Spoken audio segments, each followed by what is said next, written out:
캐릭터 단위의 입출력 클래스에 대해서 알아보도록 하겠습니다.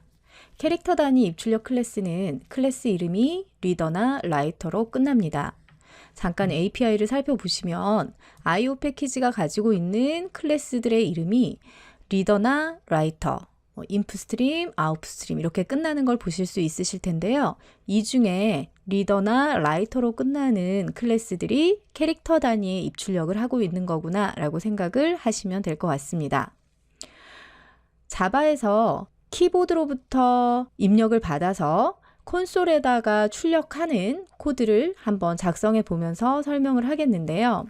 키보드로부터 입력을 받을 때 캐릭터 단위로 입력을 받는 거기 때문에 문자열로 입력을 받는 코드를 만들어 보려고 합니다. 키보드로부터 입력을 받기 위해서는 키보드를 나타내는 system.in이라는 부분을 이용하셔야 될 텐데요. 랭 패키지에 있는 system이라는 클래스를 보시면 필드 중에 in이라고 되어 있는 필드가 있고요. in의 타입이 inputstream이라는 것을 확인하실 수 있을 겁니다.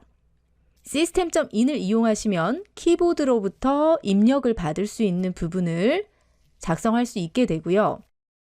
다시 IO 패키지에 가셔서 bufferedreader라고 하는 클래스를 볼 텐데요. 이 bufferedreader라고 하는 클래스는 한 줄씩 입력을 받을 수 있는 메서드를 가지고 있습니다. 그래서 한 줄을 입력 받으려면 bufferedreader라는 클래스를 사용을 해야 하고요. 키보드로부터 입력을 받기 위해서는 system.in이라는 것을 이용해야 합니다. 그런데 bufferedreader의 생성자를 살펴보시면 system.in의 타입은 inputstream인데 인풋스트림으로 받아들일 수 있는 생성자는 보이지 않죠. 버퍼드리더는 리더 객체만 받아들일 수 있습니다. 그렇다는 것은 이 system.in을 리더의 형태로 바꿔 주어야 하는데요. 이 일을 하는 클래스가 inputstreamreader라는 클래스가 있습니다. 자, inputstreamreader라는 클래스를 살펴볼 텐데 inputstreamreader는 리더를 상속받고 있기 때문에 리더이고요.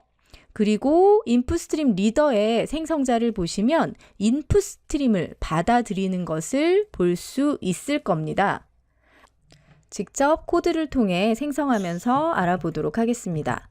자, 한 줄씩 입력받기 위해서 bufferedreader라는 객체가 필요하고요. bufferedreader를 생성하면서 실제 어디에서 입력을 받을 거냐 하는 부분이 중요하거든요.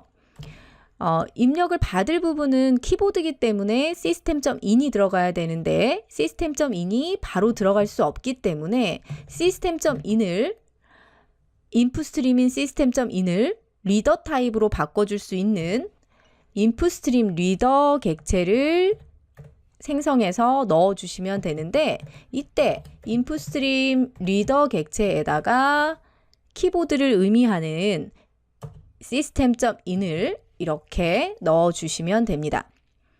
IO 설명하면서 데코레이터 패턴이라는 이야기를 했었을 텐데요.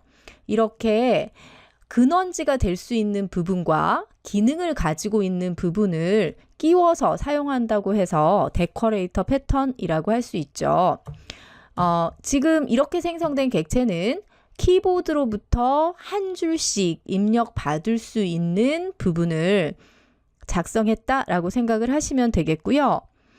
이번 예제에서는 키보드로부터 입력을 받아서 콘솔에다가 출력을 해보도록 할 거예요.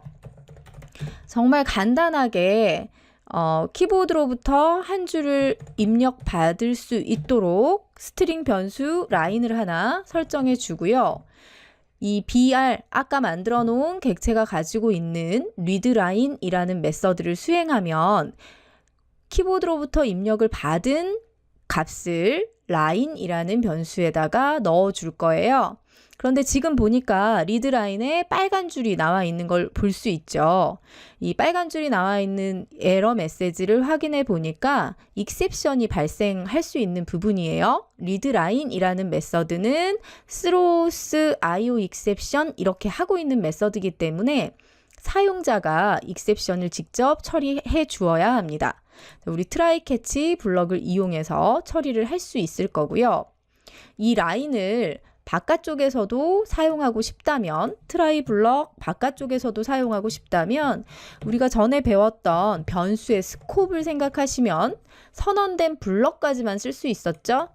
그래서 선언은 바깥쪽에 해주시면 이 try 블럭 이외에서도 사용할 수 있을 겁니다.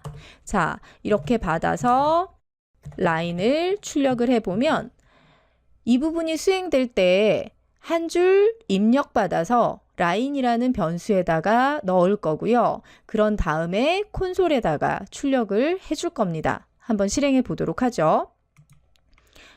자, 실행해 보시면 입력받을 수 있는 준비를 하고 있고요. hello라고 입력을 해보면 입력하고 엔터를 치는 동시에 콘솔에 다시 hello라고 출력을 하고 있는 것을 볼 수 있을 겁니다. 이러한 부분들을 이용하셔서 반복문 같은 걸 이용하셔서 여러 줄 입력을 받게 할 수도 있을 거고요. 데코레이터 패턴을 이용해서 키보드가 아니라 파일로부터 입력을 받게 할 수도 있을 거고요. 입력받았던 부분을 콘솔이 아니라 파일이나 어레이 리스트 같은 다른 자료 구조를 통해 저장을 할 수도 있을 겁니다. 이런 다양한 방법들을 생각해 보실 수 있을 거고요. 다음 시간에는 이 부분을 또 이용하셔서 파일에서 입력해서 파일에 출력할 수 있는 예제를 하나 더 만들어 보도록 하겠습니다. 수고하셨습니다.